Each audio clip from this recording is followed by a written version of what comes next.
You can view the video of this podcast on Jazz Cabbage's YouTube or Facebook pages. There's Rick. There Mr. Rick. So Deborah Young is here. Rick Thompson just joined us. Colin McDougall is here. Jim Salame said he's going to be a little bit late, and the Reverend Steve in Technicolor. Yep. For the first time in a long time. Yep. Good to see A you. little Man. naughty wood background. The Thompson winds are here. That's right. Yes. I should have, if I'd known you were coming, I wouldn't have shaved and I'd get some beard going. Yes. If I'd known you were coming, I wouldn't have shaved. I stopped bathing when I know you're in town, you know. Not too many people you can say that to, you know. That's why they put people like you, Rick, in front of a camera and not an old hippie like me. Oh my goodness. Hey man, I hope you can join us next couple of weeks, Steve. I'll just let people know next week. I've mentioned it before. Really looking forward to that show.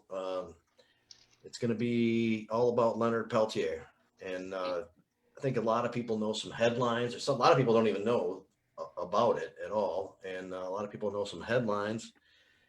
I don't know too deeply into the story, but we're going to have some people on who are very familiar, who have visited him in prison, who understand all the backstory and where the issues are now and what's going on. We'll learn all about it. I'm really looking forward to that. Steve, you're familiar, are you? Well, you're going to be happy to know that next week you're going to be joined by a lot of people in Oklahoma from the American Indian movement, including my daughter, Mary, who is the executive director of the Oklahoma AIM chapter. And they are really excited about this show being on next week, discussing Leonard Peltier, because obviously they've been working behind the scenes for years to try to get him released. So we're going to be joined by a guy named Peter Clark. Malcolm McKinnon, of course, the former editor-in-chief of High Times and a well-known photojournalist at large, and a woman named Jen Roach, and perhaps maybe some people from the Oklahoma scenario might have some stuff to offer. We'll see how that goes. But I am very much so looking forward to that show. And also I'm looking forward to today, because later on we're gonna learn about Richard DeLisi, and I believe now that he's going to join us. That's gone back and forth, and there's been some technological issues at play, and but he might be joining us by phone. Either way, we're going to hear about what's been going on with him. And we've talked a lot about Michael Thompson here. But he has been in the Florida state prison system and has served 32 years of a 90-year sentence and was let out last December by way of COVID. Lifetime. 32 years is a lifetime. It is. You know? It is. That should be a crime against humanity. I'm sure that's not Geneva Convention compliant, man. So I just got a couple things to throw around, and just kind of want to wonder where we are, how comfortable we're feeling with the way we're headed, from a federal perspective. I was able to have a meeting, or kind of a breakfast meeting, with one of the staffers from Senator Peters' office recently, and he is beginning to kind of reach out to the cannabis community in Michigan and try to learn more what's going on and get connected with it. He's late to do that. I think that they know that. Better late than never, though, and so just kind of made an acquaintance, and I was able to talk to him about a few things. One of which was the fact that there has been some resuming of pesticide applications on illegal farming in like Colombia and other South American that has resumed under the Biden administration. Wow. According to attorney Jeff Frazier, who spent a lot of time in Colombia, this is what he says is going on. So I told him about that, and that's not anything that the senator is directly involved with, one of his committees or anything like that, but that is something that piqued his interest that he was going to look into. In Marijuana Moment recently, there was an article about how Kamala Harris possibly flip-flopped on her stronger pro-cannabis position. There's talk about having like the Kennedy, who helped out Sabbath with that SAM organization. Patrick Kennedy be involved. Yeah. So, I mean, there are some good things in there too. There's some good people that have some positions. There's the new attorney general that is saying that we shouldn't be wasting money on enforcing this in states that allow it. And there's some of that kind of stuff going on. But I think a lot of us were skeptical of what this administration would really do right away, regardless of what they were saying. And Yeah. you know, there's not great signs that it's really moving forward. We also have a lot of time, and there are a lot of people in Congress and in the Senate who are working for something that makes sense. So I don't know, Rick, what do you think? Well, first of all, our listeners should know that the reason we care about Colombia spraying pesticides on the cannabis plants growing there is because those plants are destined for the American market, whether it's through the illegal trade or not. Doesn't matter. That's destined for our consumption, and you're actually allowing another company to essentially, or another country to essentially poison your own citizens because of your disdain for this. This is something that they really I think encouraged cocoa during the Reagan fields, years. That was just horrible. Go ahead, Jamie. What? I think cocoa fields and things like that are an issue too, and it still hurts people whether or not you want to argue the illegality of it. It screws up entire villages and stuff sometimes. When Yeah. they do that. Certainly does. And when you Well, start it's, using, go ahead. I was just going to say that's a prime example of what's going on in Colombia and below our southern borders. It's a prime example of why we're having the trouble we're having at our southern border right now, because these people don't want to live in that mess. So then they want to come here and find a better life. Well, the reality is that our goal as the strongest economy on the planet should be to encourage other economies to become strong and self-sufficient themselves, so they don't create things like refugees, which leave countries because of illegal action or because of death squads or governmental punishment. Now, there's a lot of different ways you can do that, and some people disagree that we should even be offering an olive branch to nations that don't necessarily share our political ideology. But the reality is, when people on planet Earth suffer, directly or indirectly, we suffer as well. And in this instance, I think we can see where directly we suffer as well. And if you look at Europe, Turkey, the Middle East, you'll see a lot of refugees right now from different situations where we have the technology to solve things. People don't have food to eat. We have farms that we pay people not to grow food on, right? Can you think about that? How crazy that is? You know, and we have an opportunity to look at renewable resources, which would probably be exceptionally successful in places where sun almost always shines, or where wind almost always blows, or where water always flows over gigantic falls, and yet still we jealously hoard these resources and don't share them with the undeveloped nations of the world, or we put such a high price on it, or demand such levels of fealty that no one wants to comply. So as far as that goes, we can be a much more kinder, gentler nation to the planet itself. And wow, that was really not your subject at all, Jamie. I apologize. But No, but I totally dug it. It made me think about all the stupid uses that we come up with corn because we've created a scenario where way too much has been produced. And yeah, but when you talk about national legalization, no, one of the things to be concerned with is that the voices whispering in the ear of the decision makers are still the same prison industrial, political, military industrial complex that has always been. So you're going to continue to hear law enforcement officials say, but we can't. And they take that as gospel, when in reality, we can. A government that says we can give universal health care to everybody like all the other nations of the world should also be able to say we can legalize cannabis to a certain degree like all the other nations in the world. Come on. It's a contradiction to not embrace both of those philosophies. yeah, or even want to justifiably be a leader in some respects and those types of things. I understand. Colin, we'll throw it over to you, and then I'll go to Deb, and then we'll go to Rev Steve. What do you got, C Murder? Well, I think that it's about time like Gary Peters has finally come along and started listening to us. I know that a lot of us have definitely worked on pushing him over the finish line in the last election. But with the idea that other countries are putting pesticides, trying to control the crops that are being produced in these countries, it's just a terrible idea, I think. And it's just something that, it's a failed part of the drug war that we just see over and over again. And I think that if it doesn't make it to America, I'm sure it makes it some other market somewhere. like it's not going to go away. I mean, some of it'll get seized, I'm sure, but most of it will make it to consumers. And you know, I mean, I'm wearing a decriminalized nature shirt. I mean, I think you kind of understand where I'm going. There's just so many other ways to, you know, create renewable energy, give people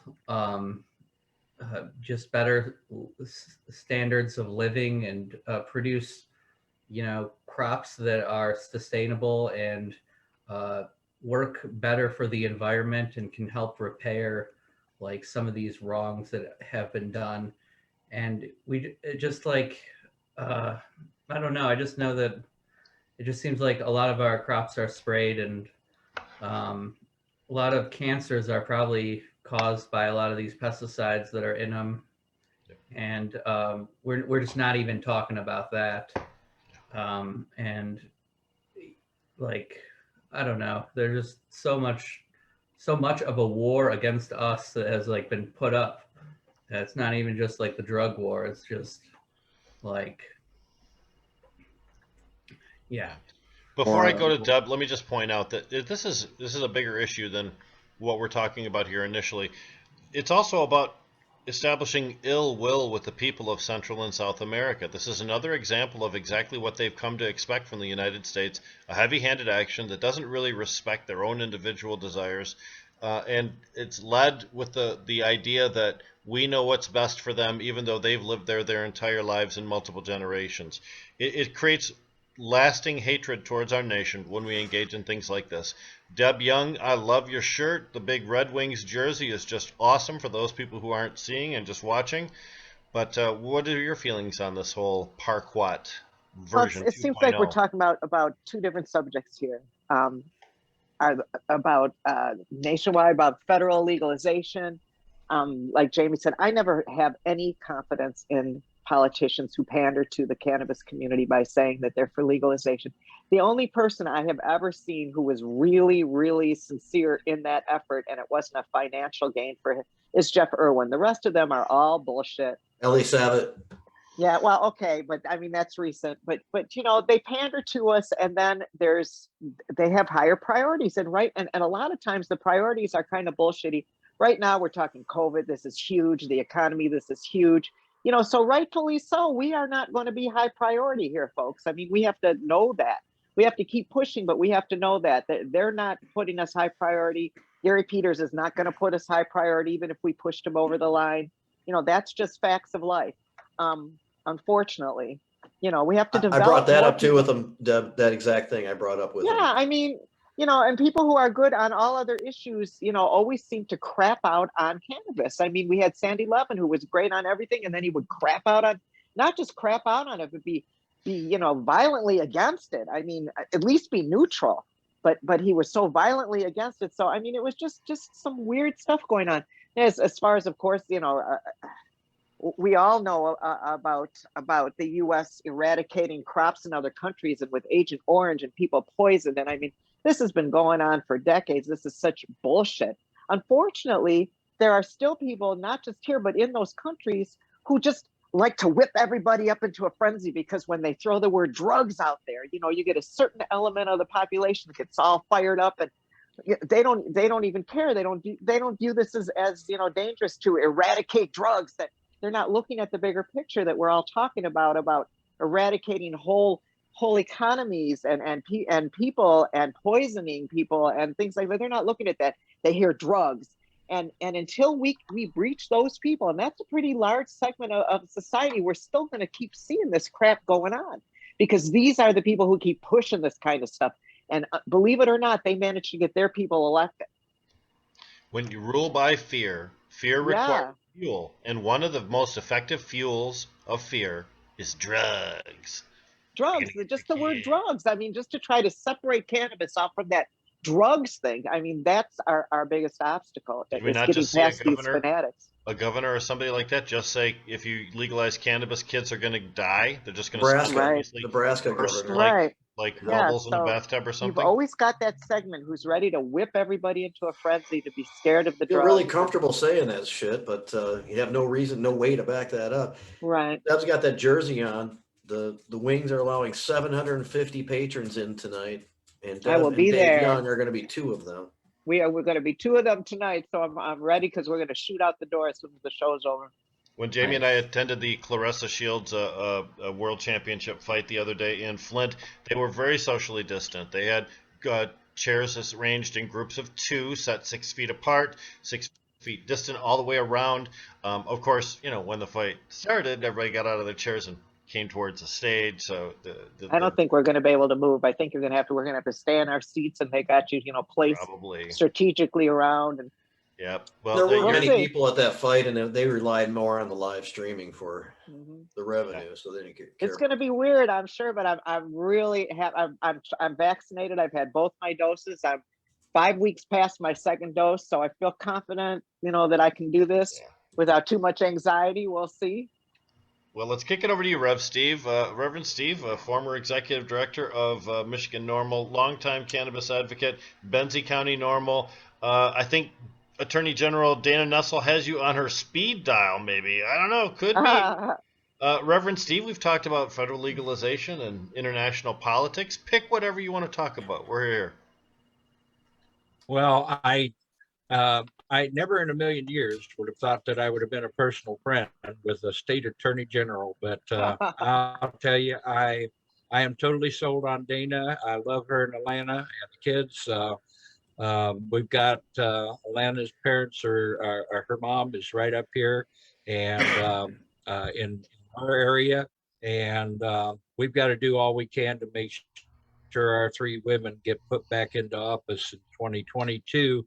And it would certainly be nice to give them a legislative body that would work with them instead of against them, right along with this in 2022. I consider 2022 as being probably the most important election to us that live here in Michigan and call it home, as what we just went through with the 2020 election to get rid of of the 4-year nightmare. And but I just wanted to expound a little bit on the what's going on in Colombia and everything. A lot of your viewers might not know, but back in the 70s, our government went down there and sprayed the Mexican crop with paraquat, and which is a terrible drug. I believe they used it during the Vietnam War days, and but it killed the crop, but the crop still got bricked up and sent here into the United States. And at that time, I was living over in Manton, and we had a gentleman, a fella over in Manton that was selling that paraquat laced pot for 20 an ounce.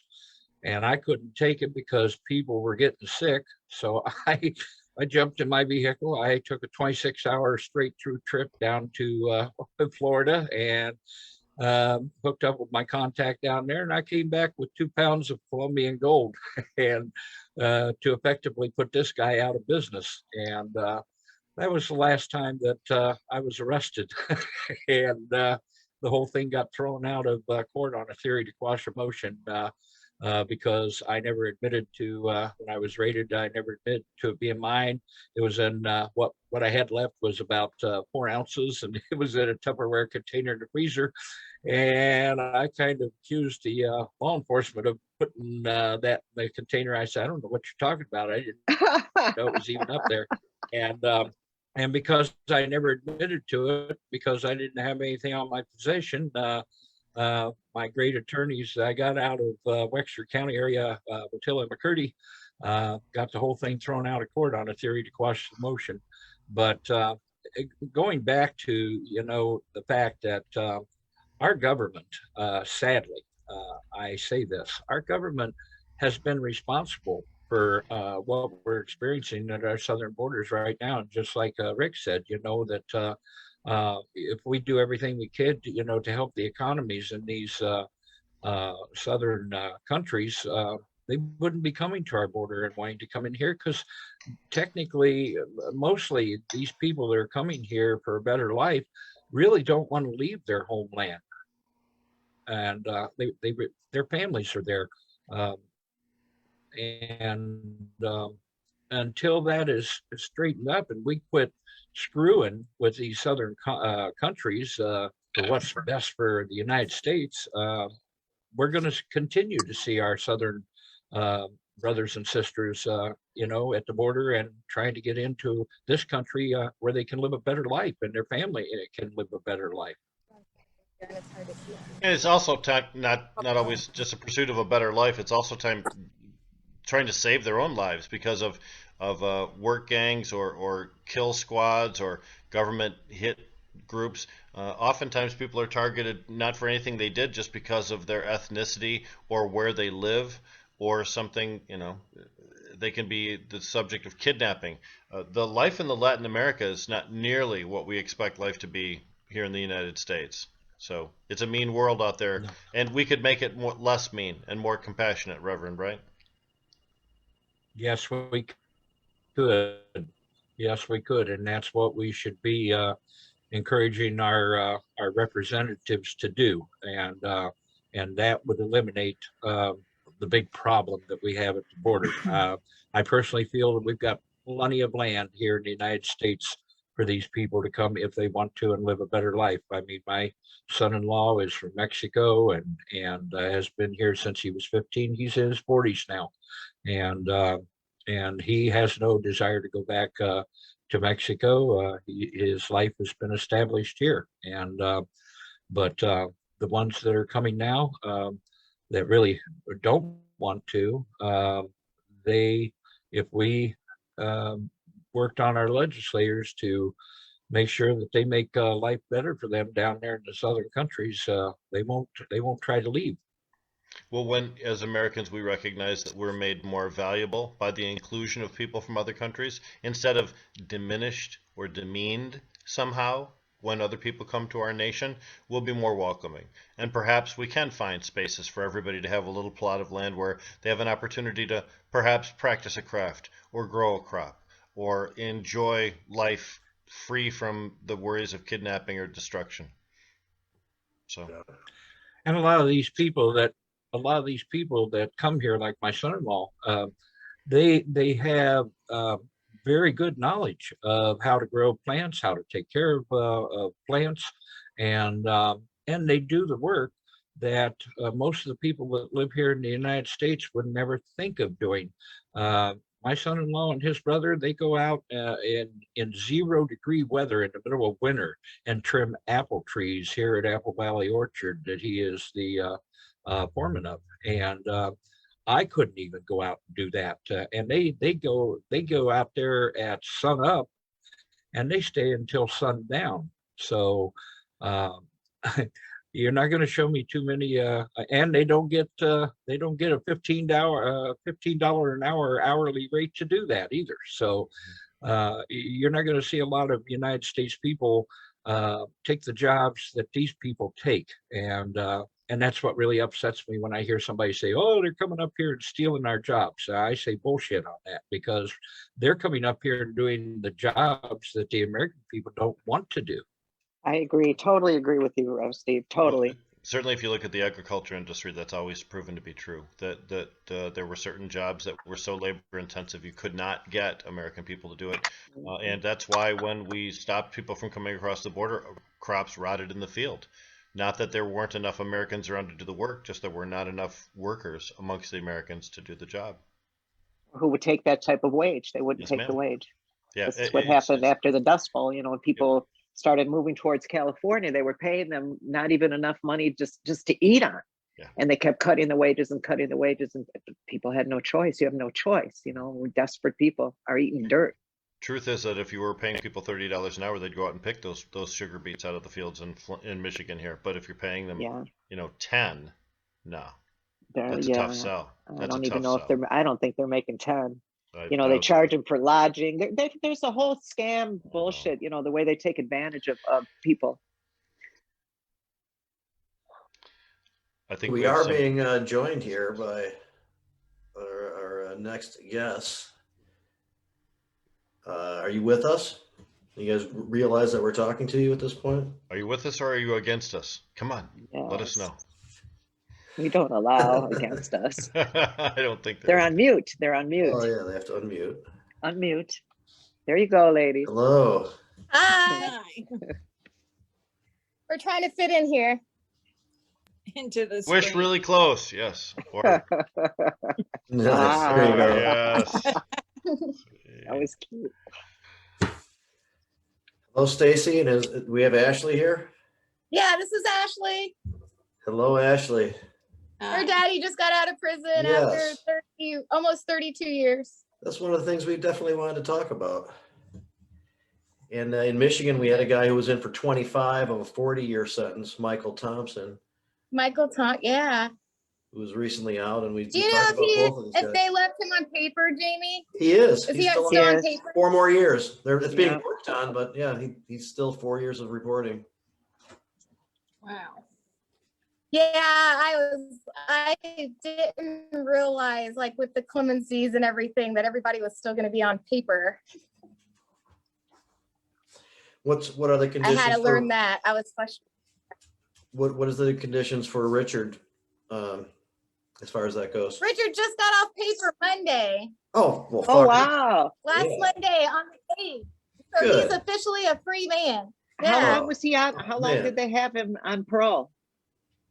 They only had him on paper. got out in December. 90 Yeah, days. 90 days. December. Okay, so that wasn't Yeah. too horrible.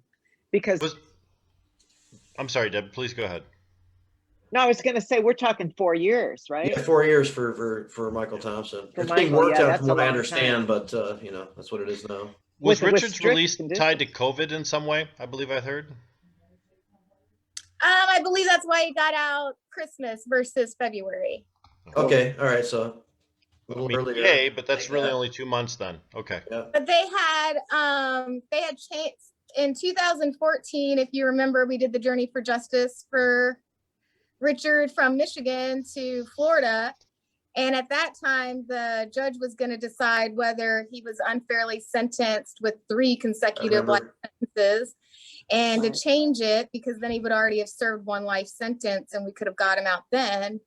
Well, early this fall, like, they went ahead and did that. They changed it from consecutive to concurrent. So that made his release date May of this year. And then with time, like those good time and stuff, it was going to happen in February. But then LPP ran a story on Richard the day of the election. And that's where the push to get him home before Christmas happened. So cool. Very nice. So where is everybody? What's everybody doing now? How is the transition into the completely new world for him? So we're up here in Fort Pierce. Ashley didn't want to leave her dad. You know, it was hard after spending the holidays with her family and her dad, and we were heading back up to Kentucky, and it was really hard for her heart to think about, you know, as far as she was concerned, she might not see her dad ever again. You know, she had a lot of that inside of her. So Bruce Perlowan, he was a smuggler back in the day. And he has a house out here in Florida. He spent 9 years. He was given a 15-year sentence. But then the sentencing was different then. So he was able to get out after 9 years. So of course he has a special heart for our cannabis prisoners. And so he's like, we're in his house in Florida, helping Ashley and keeping her and her dad closer while he was getting off paper. He's got some doctor's appointments this week, and he got a car. And now that he's off paper, he's going to be able to come up here this weekend. When the Awesome. weather's getting nice. Yeah, we've got to Yeah. go. We're only a little less than 2 hours away from Richard from here. So we've been waiting for him to get off paper. We've been able to visit him and see him a lot more often than if we were in Kentucky. Nice. So what does he have to look forward to? I mean, if planning on doing very much other than trying to recoup? Well, Okay. tomorrow, the reason why he's going to be joining us over the phone And the reason why he's not joining us on video and he's not here now because he has some doctor's appointments and stuff to catch up on. And tomorrow he's got like the upper and lower GI. So he's drinking all that nasty stuff and has to stay Oh, close our to a toilet. sympathies So that's to what he's him. looking forward to tomorrow. Oh, yeah. Oh, he's got to stay close to Go his lightly. mouth No, but so- Terrible stuff. similar to Yeah. Michael Thompson, though, he was saying that he's glad that he can get to some kind of resemblance of decent medical care right. now, and definitely wants to do as much as he can. Michael's needed an MRI for like a decade, and of course in prison they're not taking you to get an MRI. No, no way, no how, no shape. And when he got out, he really needed one, and they've begun to do some diagnostic work on his limbs, his knees and stuff. So Well, I'm so thankful he's getting taken care of finally too. yeah, it's great. So Ashley, I wanted to ask you, when your dad got out, I mean, that must have been hugely emotional. We happened to watch Michael Thompson be released from prison, but we didn't actually get to see yours on video. What was that like? Where'd that take place? What did it make you feel like? I was in a program. Stacey FaceTimed it. Mm-hmm. It was exciting. Yeah. Mm. So you got to watch it in real time. Yeah. Wow. Okay. Like Yeah, and then realizing a dream. Yeah. We had to wait until Richard got out on December 7th or 8th, and on December 8th.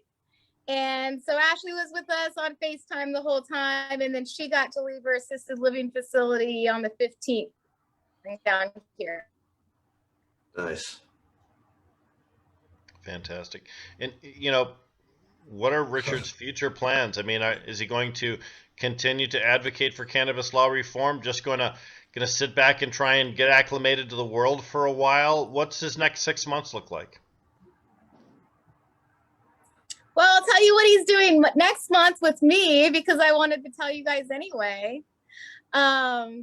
You all know me. I think all of our cannabis prisoners are they're veterans of the war too, here at home. And I've always wanted us to take care of our veterans like we do all of our other war veterans, or better. So this 420, Robert Platshorn and True Leave and the Silver Tour are helping me do a fishing tournament. And we're inviting all our cannabis prisoners that are free to come. Down here, we're going to have a convets fishing tournament, and Richard's going to be a part of that. And Jeff Melansky, George Montriano, Randy Lanier, Eddie Lepp, just a whole list of our cannabis veterans are going to come and give us updates on their stories and lives, help us inspire, all the cannabis prisoners that were recently released that I wanted to invite, and I had to learn a hard lesson that they weren't allowed to come yet. So we're going to have to do another one, and hopefully we'll just keep these things going and happening to keep our family connected and supported as we grow. Right on. Of course, Robert Platshorn, another smuggler. Bobby Tuna, the black tuna. We should have him on here before too long again, too. He's fun. He's always a good time. Yep. Have him on before 420. He'll talk about our 420 event. That might be a plan. That might be a That plan. might happen. Why not? We've interviewed him on several times. Robert and True Leave are covering all the boats. We have like 4 or 5 boats and all the hotel reservations, and we need help with the airline tickets and more stuff for the swag bags. The goal is to just hook them all up with a lot of stuff.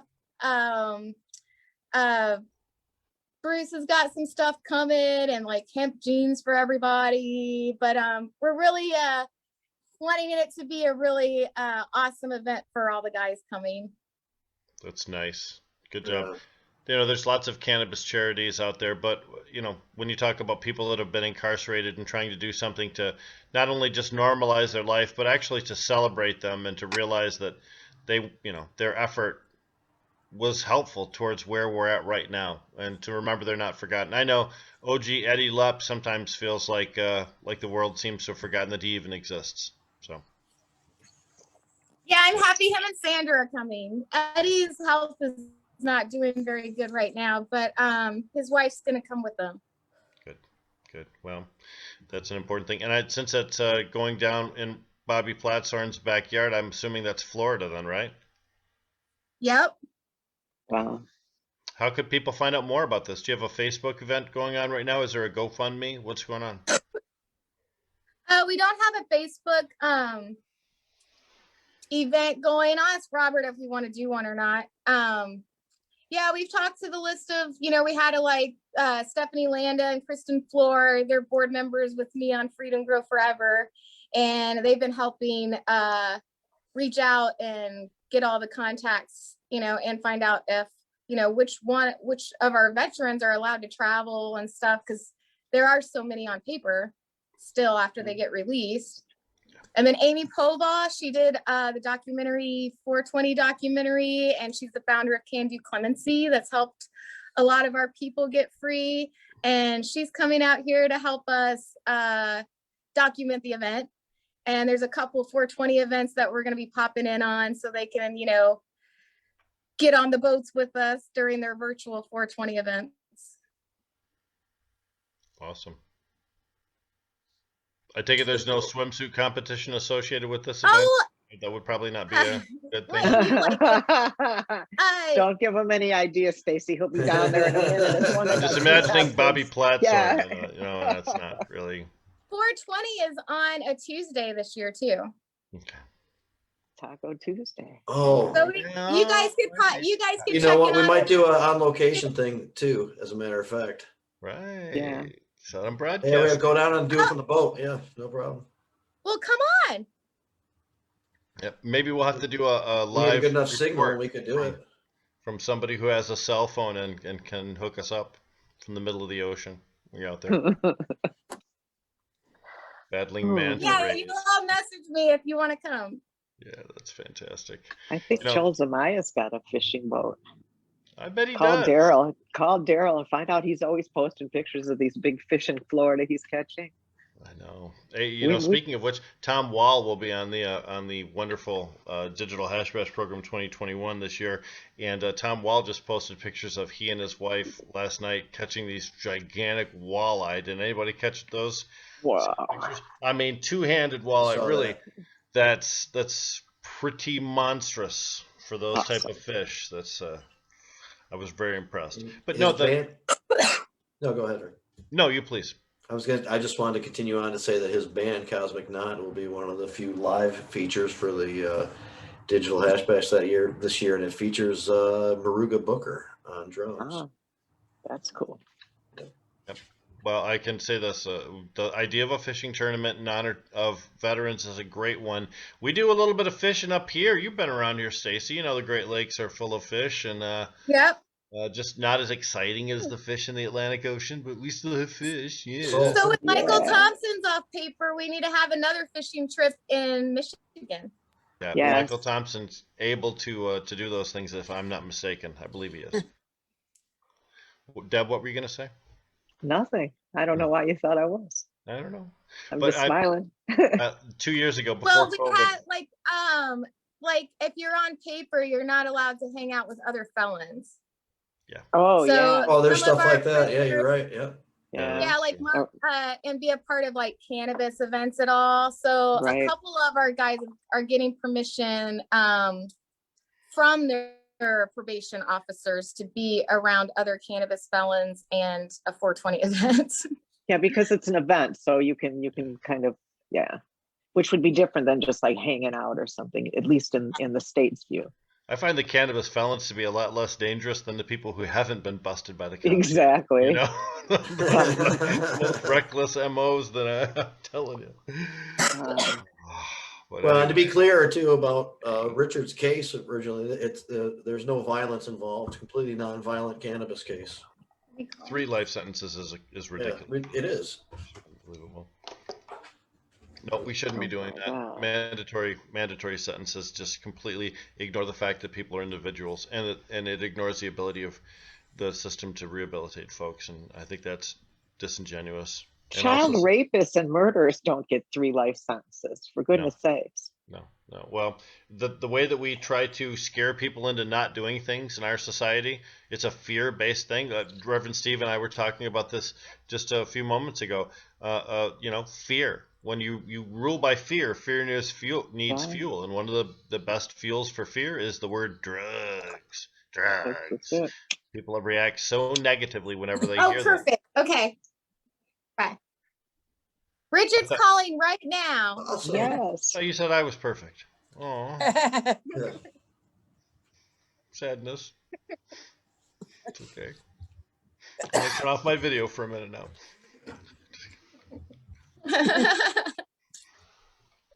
Seriously. Gracious. Very nice. Be great to hear from him. Get the perspective of what incredibly unique scenario and this transition into this different Yeah. world. It's hard to imagine. I don't think you can unless you've experienced it. And you know He's what? one of the funnest people to talk to because he's got, he's Italian. Like, you're Italian. So it's like fun to talk to him. Nice. Okay. He's got a little pep in his speech. Yeah. Probably doesn't leave a lot of gaps in the conversation either, I bet.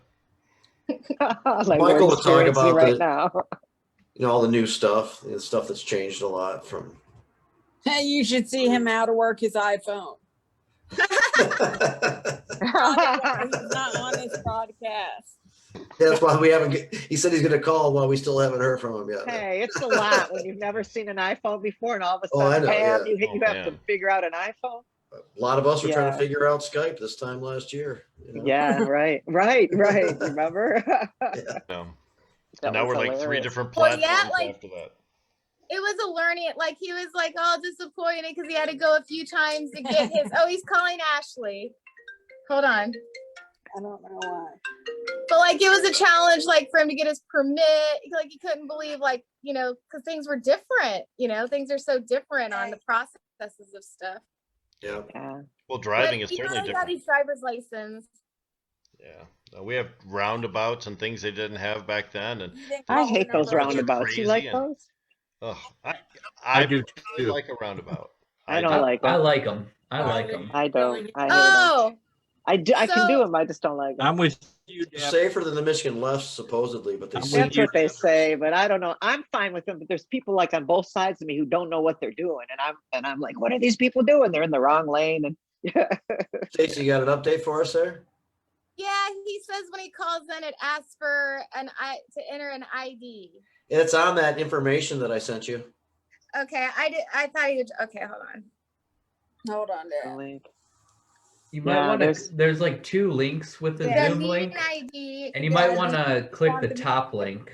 yeah, just click on the link if you can do that. Yeah, that might work too, but if he's this The far, meeting ID the is numbers there, 624 he's right. Everybody at home, 96 write it down. 624 969 69. 8446. That's when I call, right? No, call the number that I gave you. No, call the number. Yeah.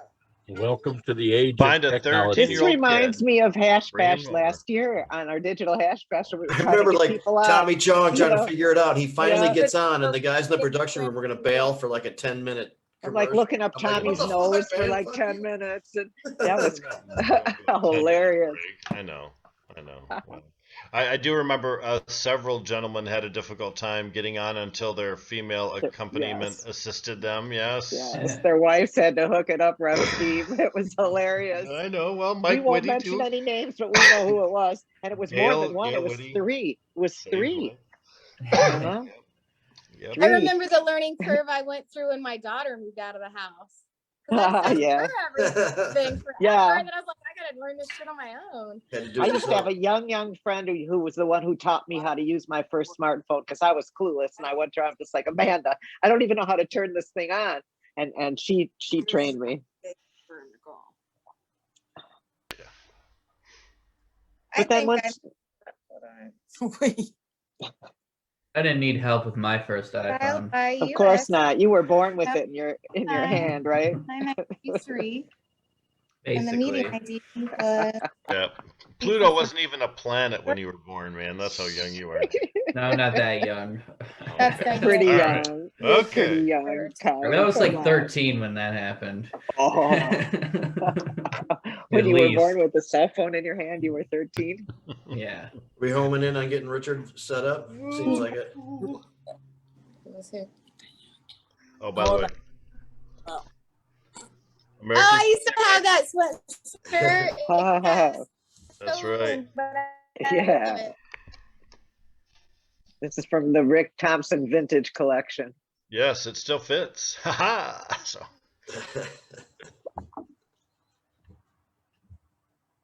And that means you're the same size you were when you got it. that's true. The Yeah. same bloated whale you were when you got that. I like you. Yeah. That's right. You can tell that all from the camera. Beautiful. All right. Yeah, from the neck up, right? Chin up Agreed. a little. Hey, Stacey. Except for the not Schlicker. perfect statement from Stacey earlier.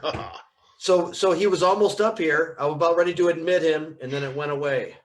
Oh, Oh, he must have no. disconnected. Yeah, so it did work though. So something worked. So If he he's tries it probably again. calling back. He does that a lot. He accidentally hang up on Yeah, us. watch, he's gonna call us. Stacey, This effing thing and effing there, thing. John Slicker from Northeast Michigan NORML is saying that he's got stuff for the swag bag from his Cannapalooza Worldwide. Oh, yay. Thanks, John. How can John get it to you? He can message me and I'll send him my address out here. Beautiful, beautiful. And of course, Stacey's No. a personality on Facebook too, so you can follow her there. And anyone else that might be Cannabis. watching that has donations can contact her through there. We're waiting to get Richard on here. What's happening with the Cannabis? And we're touring. We're doing a national tour again. We're more than my Cannabus. We're gonna have a convoy across the country to the 51st annual Smoke-In DC. Nice. Can you come by our place in Lansing during that trip? We got a big parking lot. Oh, we'll Yeah. figure it out. Okay. Did you get some new paint on the Cannabis? We had a good time with that. Yeah, did you see the new paint on the Cannabis? I knew that you had some. I just haven't seen the pictures yet. Is that available? Oh, now there's an alien and mushrooms on it. Oh, that's cool. That works. I like it. You'll have to come through Ann Arbor then. Like it'll have to be like on the route somewhere. Yeah, then the chakras are really big on the roof. Oh, that's really cool. It's really badass for like drone footage and stuff. Man, that's tell excellent. Richard. Oh, here he is. Here he is. Come on. Oh, yay! Richard, Mr. DeLisi. Well, the presence is here. We just got to get the connection going, it looks like. Hi, Richard. How are you? Hey, what's going on? Hey, all Hi, right. Richard. Hey, What's up, Stacey and Sarah? Ashley are here. And I'm Jamie Lowell. You're joined also by Rick Thompson, the Reverend Steve Thompson, Deborah Young, and Colin McDougall. And thank you very much for joining us. This is Jazz Cabbage Cafe, and we've been hearing a lot well, about thank you. Thank you so much, and God bless all of you. Welcome to Richard- freedom, Richard. Welcome to Go ahead. freedom indeed. Yes, Welcome to sir. freedom, Richard. Absolutely. Yes. Absolutely. You know what I was just trying to do? You want to hear how crazy I am? Sure. I'm staying in this apartment on the beach, and I can't get the shutters open, the hurricane shutters. You want them open, let the fresh air in, right? Let the Oh yeah, sun in. it's blowing. I'm right on the beach. It's really, it's magnificent. You know, Oh, from wow. 6 weeks, from like 8 weeks ago, 10 weeks ago to this. You know what I mean? Is the weather warm? It's It's crazy. Well, rooms know, with it's a no good- windows to rooms with big windows that you can't get open. So, you know. Yeah, you know, I can get the window. Yeah, yeah. But He'll get it open. I'm Where happy there's a will, about. there's I'm a happy. way. I'm happy I don't have to mess with them windows no more. I just wanted to, you know, touch bases with you guys and let you know that everything's going good, and we're trying our best to get everybody else out that's in for the same type of charges that I was in for. You know, we still got 4,000 and something in there, and you know, I'm kind of a spokesman for Last Prisoners Project now, and I'm trying to, you know, get something going. You know what I mean? Awesome. We're working with Last these- Prisoner Project here in Michigan, as well with the Michigan Cannabis Prisoner Freedom Project as well. So we are Oh, working beautiful. along with you. Oh, okay. And you know, it's just unbelievable. It's unbelievable that they actually still have people in prison for this. You know what I mean? Yeah. It's so Better bad. than you exactly how to describe what these issues are, and who would be more motivated knowing exactly why you need to help the people out.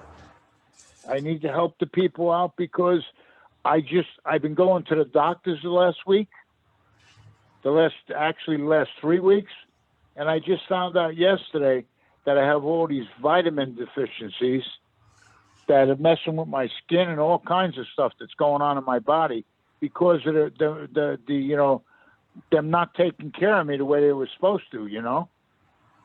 It's really it's amazing they're getting away with it, you know. One of the things that Michael Thompson discussed was the food in prison as being completely subpar and being used as the basis for leverage against people by the people facilitating. Oh, the yeah. prison. Absolutely. See, I got lucky. I was at a private prison, you know, but most guys aren't that lucky. You know what I mean? Still, the food itself probably wasn't what you'd expect to feed Oh no, grown no, men, no, right? no. You had no idea what you're reading half the time. You know what I mean? Yeah. You know, but they would try to make it the best they could, but the best they could really wasn't good enough. You know what I mean? So the private prison was actually better than the public prison? Because we always hear the opposite. Oh no, the state. You see, now I was in a special one. I was in South Bay Correctional Uh-huh. in Palm Beach. So it was, you know, it was the best private prison, I guess, in the country is what they were saying. You know? Wow. Yeah. So it wasn't. I can't really say too much bad about it, except for, you know, the malnutrition and, you know, the medical staff really don't care. You know, yeah, take a couple of aspirins, go back to your dormitory. You know what I mean? So even in the better scenarios, even in the better situation, the best thing that you could be in, it still was subpar, still was deficient in a lot of areas. Wow. Absolutely. You know, and I mean, it's not like they're not making big dollars on us. They're making big dollars on us, and they just don't want to put anything out. You know, they just want to.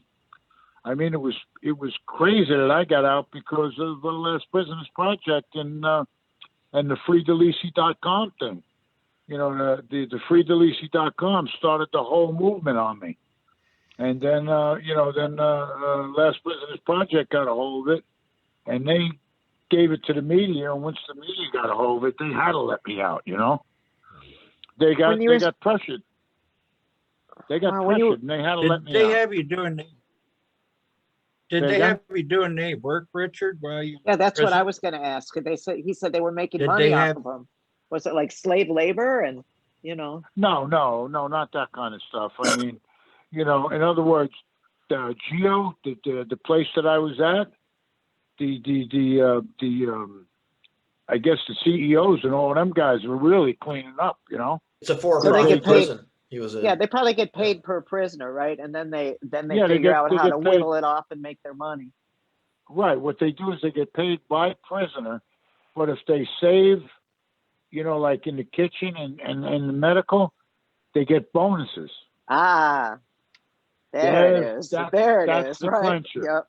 Yep. That's the Ownership one. gets paid extra if they do Yeah. less for the people incarcerated. That's a Exactly. system Exactly. broken Yeah. to me. Just Exactly. enough to keep people alive, basically. The rest goes in your pocket. That's right. Yeah. So, and Adam Brook is listening right now, and he was also incarcerated for a matter of time for ultimately cannabis related stuff. And he is mentioning that the system, the criminal justice system itself, is broken, and prison reform is definitely very important. But the You want to know something? It was never fixed. It's always been broken. Right. Right. You know, it isn't like it just happened in the last 20 or 30 years. It's been this way for 100 years in this country. That's why we have so many people incarcerated. There's no place in the world that's got this many people incarcerated. You know, Richard, it's really crazy. Were you mixed in with other people that had perhaps violent pasts, violent histories? You mean in prison? Yes, sir. All I did was trying to help all of them. No, what I meant was, were your fellow prisoners in that particular facility, some of them there for violent crimes? you were placed Oh yes, amongst them, yeah. absolutely, Right. absolutely. There was lots of people there for violent crimes. Yeah. I mean, my roommate was there for. Well, he wasn't. That wasn't violent. I can't say that. But my next door neighbor was in there for killing a couple of people. You know. You know, and I mean, and it was a worthless killing. You know what I mean? He told me 100 times he didn't have to do it. It just felt good. You know? Wow. Yeah, it blew my mind when he told me it like that. I said, Well, and of course, That's we're crazy. thinking the fact that your scenario with a nonviolent cannabis situation ought not be amidst people who kill others for. "Oh, of course not. We should have been in our own little world." Right. There was, I mean, in the prison that I was in, there wasn't like one or two. There was probably a couple of hundred of us. You know what I mean? Mm-hmm. You know, guys growing, you know, stuff like that. You know, the whole deal. You know, not just people that was smuggling or a reverse thing they got caught on, and you know, they made up where the government makes up a crime and then bags you for it. You know what I mean? Yes. You know, that was like, you know, that's like a regular thing, especially in Florida. You know. Yeah. I mean, if they think you're doing something wrong, they set you up. You know, it's not a healthy place to be. I know that. You know, and I'm just trying to. Go ahead. I'm just trying to get myself together, and I'm going to get out of here. I'm going to probably go out and visit Steve. You know, Steve D'Angelo. Okay, and, sure. Yeah, And of course, with connection to the Last Prisoner Project. Yeah. Exactly. You know. Yeah. He's drifted away from it now, but he still told me, "You come out here and we'll talk." You know what I mean? Yeah. Very nice. He's a righteous man too. Well, we worked very closely with Last Prisoner Project and Michael Thompson, and when he was freed, some of their people were out here. And even if Steve D'Angelo may not be as directly involved in that as he used to be, I can tell you that organization is still strong, and they are still making a difference in many, many more states than just Michigan and Florida. Oh yeah. Was Mary there? Yes, she was. She's amazing. Okay. Yeah. Yeah, she is. I mean, that's my all-time buddy forever. You know what I mean? Yeah. So I really love her. I love her to death. She keeps telling me, come to Hawaii, you know? Hey. I told her, you know, it's a things to do. I got to get it together for my family, you know what I mean? Yeah. You know, I missed a lot of birthdays, and I missed a lot of, Christmases. You know? Yeah. And that wears on you, you know, especially with grandchildren. You know, when I came out, I finally met my grandkids. You know, it's not like I didn't talk to them. I used to talk to them every day and video, you know, do the video thing on the iPad, but I could never, you know, actually meet them, you know. And when I met them, it was let me tell you something. It was like nothing I ever experienced in my life. You know, it was just thinking about it brings tears to my eyes. You know, but you know, everything I'm hoping is going to work out real good. You know. Hello. Yeah. Oh, we're listening. You go ahead. Yeah, man. This is your time. All right. I thought we got disconnected, but with all of that, we just got to keep focused on getting people out that are in here for this. It's you know, this fugazi crime that everybody's saying we were in prison for. You know. I mean, I can go to the store up the corner here and get whatever I want in the store, and they got people in prison for it. You know, it's it really I can't comprehend what I'm seeing. You know what I mean? It's really it's hard on me. It's hard on me actually. You know. Yeah, you got a businesses and a licensed commercial industry booming for something that you were incarcerated for a lifetime for. Isn't that something? We love you, Richard. Yes, it's absurd, Yeah. but we are all very, very happy that you are not in that situation right now and intend to connect with your grandchildren and your daughter and everybody else and move forward and help those who need your help. For sure. For sure. It's, you know, it's been a long time coming, and I just hope it can roll real. You know, I hope everything can move along pretty smoothly. You know, I finally got I bought an old car and I fixed it up. I think it's going to be ready tomorrow after almost 2 months of working on it. You know, but I'll be fine. You know. Right on. And with that, I just, like I said, freedelisi.com and Last Prisoners Project, that's what I'm about now. I want to make sure that everybody tries to get the opportunity that I got. And everybody else, that's sitting in there can have at least a little hope, because it's really, it's annoying day after day not being able to know what's going on, I mean, you hear stuff, but till it happens, you can't start making moves, to freedom moves. And I've been blessed, I mean, I had so many people out front that love me, and a lot of people are donating to me, to my fund, and everything's working out for me pretty good, But I just want to, try to help other people doing the same thing, that they did for me. And I don't.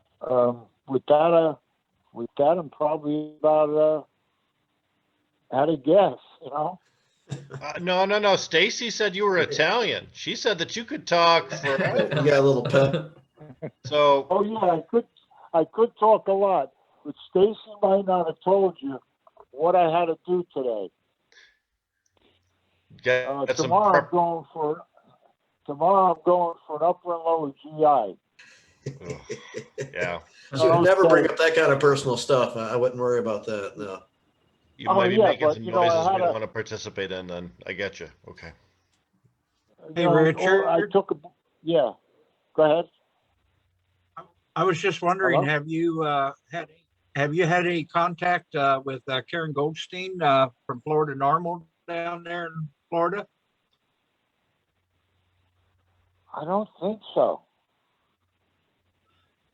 If you want to reach out to somebody, reach out. Karen Goldstein's good people down there in Florida, and you tell her Rev Steve sent you if you get a hold of her. Are you in touch with her? I have not been in touch with her since I retired as executive director of Michigan NORML, but I know she's her and her colleagues down there are working day and night to make legalization happen in Florida, get the laws in better shape down there like we did up here in Michigan. Yeah, just another Yeah, resource. for sure. What a difference, huh? I was just What a that's why I difference was indeed. throwing her name out to you for another resource down there in Florida. Okay. I I'll got get it. you guys Is there a connected, way- Richard. Huh? I'll get you connected Say to her. again? I said Oh, I'll get okay, good. you connected. Who is that, Stacey? Yes. Yeah. Oh, okay. Well, all right, Stace. I know you will. That's a hard worker there. Yeah. Yeah. We had her up in Hey, Michigan for a while. Yeah, Stacy, I got my new license plates. Oh yay! I can't wait for you to drive up here. Yeah, I got POW 420. Are you serious? Oh man, Yeah, on the horticulture plate. nice. Nice. You know, on the what do you call it? Yeah, the horticulture plate. That's pretty Right cool.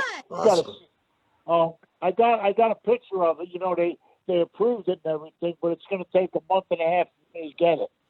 Oh, I But can't I wait to got tell it, you know? too. That's badass. I didn't know you Yeah. were getting personalized plates. Come on, you see how personal I was with 420. I rolled out of the prison. That's what's on my fag bag. You know?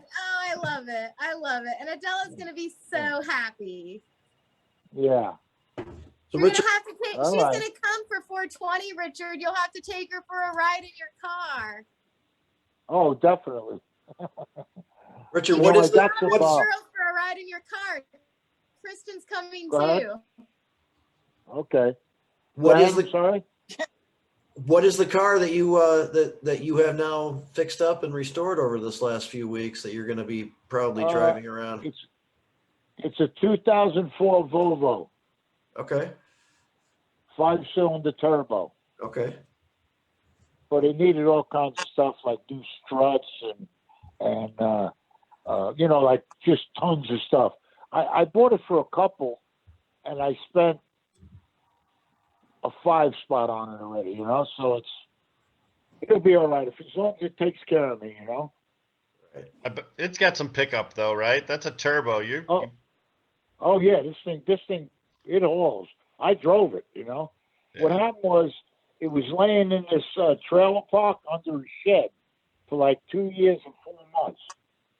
It's only got 120 on it, and these Volvos are supposed to go like 3.5, you know, with no problems, you know.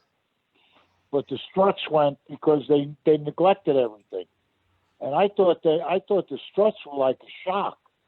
They're like a shock, but now they got a spring around them and they got all this other stuff. And I mean, you know, a shock absorber used to cost like $27 to replace, you know, the front ones. That was a while ago, sir. That was a while ago. These things now are, I mean, they're out of control. You know, I mean, I was like, what? The guy said to me, yeah, here's the price. I said, you got to be kidding me. They're shock absorbers. He said, no more. Look at this. He showed me, put the car on a lift. I said, you got to be kidding me. But they do, you know. Well, Volvos have a great reputation, and I bet that was a labor of love. I'm sure, you know, you enjoyed every minute of fixing up this car that you've looked upon with so much love. Oh, no doubt. Yep. Hey, Stacey, Yeah. is Ashley with you? Yeah. She's right next to me. What? Oh, what okay. Up, Pop? Hi, honey. How are you, baby? All right. Okay. All right. Listen, I got to kind of pack it in, okay? Thank you so much for appearing today on Jazz Cabbage Cafe. From the bottom of our hearts, we truly do wish you the best of success, and we'll do everything we can up here in Michigan to contribute to it and to remind people about DeLisi.com, freeDeLisi.com. Okay. And listen, if you ever need me again, you just give me a buzz, okay? Or, you know, say something to Stacey. I got no problem with this, you know? We'll Right. get a hold of So Stacey because she knows how to work the phone. Thank you very much. Yeah, okay. All right. Anytime. Anybody for anything for a good cause. You know? Thank you. All right, God you bless you, guys. You Richard. guys Thanks, have- Richard. God bless you and your family. You hear me? Thank you We very hear much. you. We'll definitely right. be in touch and have you back on. Thank you. All right. Good evening. Stacey, thanks for hooking that up. That was a very special moment. That was Yeah, precious. I'm glad we Nice. captured that. I Me am. too. They're a precious family. I've been very thankful that I've got to like witness and experience all this with them. And It's like our dreams have been coming true together for the last couple of months. Huh? Well, it may not have been intentional, but Jazz Cabbage Cafe certainly has been a good showcase for some of those people who have been incarcerated and recently released with Michael Thompson, Richard DeLisi, and even though he's not released, we're going to talk about Leonard Peltier next week, and it'll be a big store. totally different stories, but there were some parallels there. Yeah. I couldn't help but. And thank you guys. I was able, when I was telling Richard about the show, I was able to, brag on both you, Jamie, and Rick about all of your all support on our efforts and my efforts in the past that helped me show up for him in 2014, with the bus and stuff. So he was super thankful to be on today after I explained, who you guys are and all that you guys do out there. That's Thank you. awesome. Really appreciate that. And just really, I'm sorry that he had to go through that. 32 years, ridiculous, but very happy that he's out now and able to connect with the grandkids and you guys and that kind of stuff. We're still waiting for him to get to meet Ashley's son in person. So that's going to happen soon. He's going to be driving his Volvo up there pretty soon, it sounds like. I know he will too. You have to give his Volvo a paint job like the Cannabus. Yeah. He's got the license plate. Cute. Travel together around the So country. excited. He cannot wait to jump on the Cannabus. He said he'll probably be on it at some point on our trip to DC. That's Nice. great. Fantastic. Man. Ah, what a good story. And we want to create positive endings for everybody And that you gets know, out on of prison. 420, I'm going to try to recruit everybody. Oh, sorry. No, that's cool. So, some people have a Facebook page for their dog or their cat. You have a Facebook page for your bus, right? Yep. Tell people about it. The Cannabus is a 1988 GMC Thomas built school bus that has been the Cannabus since 2012. And we have gone all over the country, 36 states, educating about cannabis and hemp and the need to end the drug war and set our plants and our people free. And then we are gifted because we just got an administration in that campaigned on the fact that they were going to end prohibition and set all our people free. So we're getting sound bites of their own words together, and they're going to be our campaign on the way to DC to hopefully celebrate them keeping their word, or if not, we'll just be showing up to remind them that they need to keep their word. Right. Well, Because we're not politicians, going to stop till all our people are free. if they think we're not watching, they do whatever they want. They only do the right thing when they think people are watching. So we have to constantly keep them under watch. Yep. Yeah, and Bruce Perlowan's getting all involved. That's why he wants a convoy. Mm-hmm. And so he's going to use his press release power to make sure they know that we're coming. Because his dream is that we're celebrating by we get there, that just like we're coming makes them do what they said they were going to do. Well, the fishing tournament's on 420. On what day is the Cannabis assault on the DC area? So we head out from Arizona on June 4th. It's a month-long tour to DC to join Joey Lee of Platoon 420. She was given the hat from John and Richard Eastman to organize the event. this year. So we're going to be joining her for the 51st annual smoke-in. Mm-hmm. Excellent. So Fantastic. all that's later tonight. Like we're on a meeting every Monday night. So hopefully, like the goal is to make it the biggest, baddest 51st annual smoking that's ever happened, and to really show up because we're like, I don't want to wait another administration to see what happens and see if they do the right thing. Like they just need to do it already. Tired of waiting. On to new stuff. Excuse me. Well, fantastic. Thanks a lot for everything that you've done, and we'll look forward to some more updates from the Cannabus on your way to DC, and and once you get there, see if you get an audience with the Pope, so to speak. See what happens. Maybe Kamala will come. Kamala Harris comes out, tours the bus. Who knows? She needs to sign it. We almost got Chelsea Handler that one night, didn't we? We almost. We sure tried. That was fun. That was a good time. Hopefully it makes it through Michigan too during this national tour. What? Hopefully it makes it through Michigan at some point during an extended national tour. Well, yeah, even if it's not on the way to DC, like after we get there on time, we can make the tour what we want on the way There back. you go. Meander gradually on your way back to Arizona. Sure. Man, I remember the Cannabis showing up in Detroit years ago. Tom Levine, Rick was there. Yeah, for Jerry Dubois and his family. And last year, I don't know if you saw that, Jeremy shared when Richard got out, we were talking to Mary and LPP about Jerry Duval. And because we were talking about Michael Thompson, and then we were talking about Jerry. And I think it's been just like 2 weeks ago, Mary reached out to Jeremy to let him know that they were going full throttle for Jerry Duval now. I'm so glad. Jerry, of course, many of you don't know Jerry's in a federal prison because they couldn't really make a case in state prison, so they threw it to the feds where they could ignore the medical marijuana laws, which he was in compliance with. But importantly, he's a transplant patient, which means he requires a different level of medical care than most other prisoners in prison. And from what we've heard from folks, and Stacey, sadly mentioned this the other day, he has not been receiving the care that he's entitled to as an American citizen.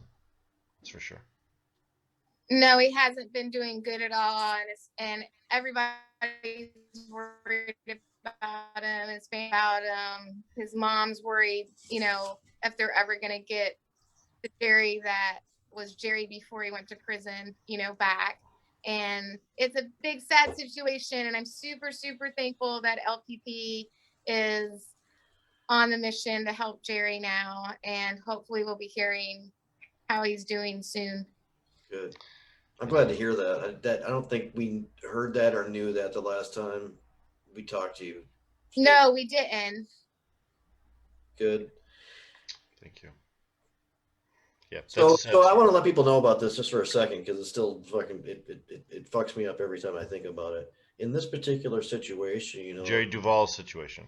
A deputy shows up as deputy, as county deputy, and wants to see the grow in the greenhouses and advises them, well, if you do it like this or whatever. And this is the story that we got primarily from attending the appeal in Cincinnati, and Rick and I were there, and Stacey was there. This is a long time ago also. And then came back later as part of a multi-jurisdictional task force as a deputized federal agent or as a federal agent as part of that team, and was involved in arresting him under federal law for the same thing that he had assisted him with. Unbelievable fuckery. Unbelievable fuckery. Yep. So you wear one jacket, you're a benevolent guy that tells you how to stay compliant. You wear another jacket, you become a jackbooted asshole who sends someone to jail and wags his finger and says, "You knew you were breaking federal law. Come on, give me a break." Good cop, get bad cop in the same personage, Jekyll and Hyde. The Duval case is one of the worst examples of police malfeasance in my mind. There's got to be a better word for it, but maybe there's polite company and I don't want to use it. But when we start talking about some of the things that should grab media's attention, the Duval cases, and as you mentioned, Stacey, and Jamie did too, we did stage a big protest outside the federal courthouse in Detroit where the Cannabus was at, and we had a dozen news outlets there with cameras listening to Attorney Tom Levine talk about the case, and Jerry was there and stood right next to us, and Chuck Ream and other people were there as well. And then later on, after they convicted him, we were there in Cincinnati to listen to another appeal where they really didn't seem to care. And there were some excellent attorneys. Those two gentlemen that represented him in that situation were fantastic. But if the system doesn't want to say yes, it doesn't matter how good your arguments are.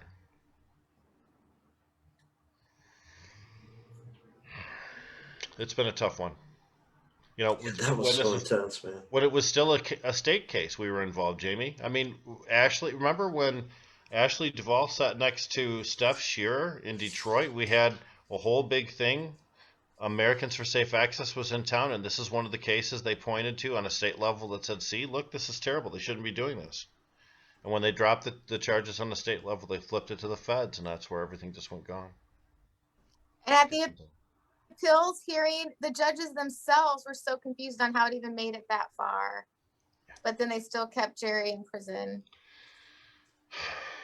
The system doesn't give up willingly. No. So hopefully he's home soon.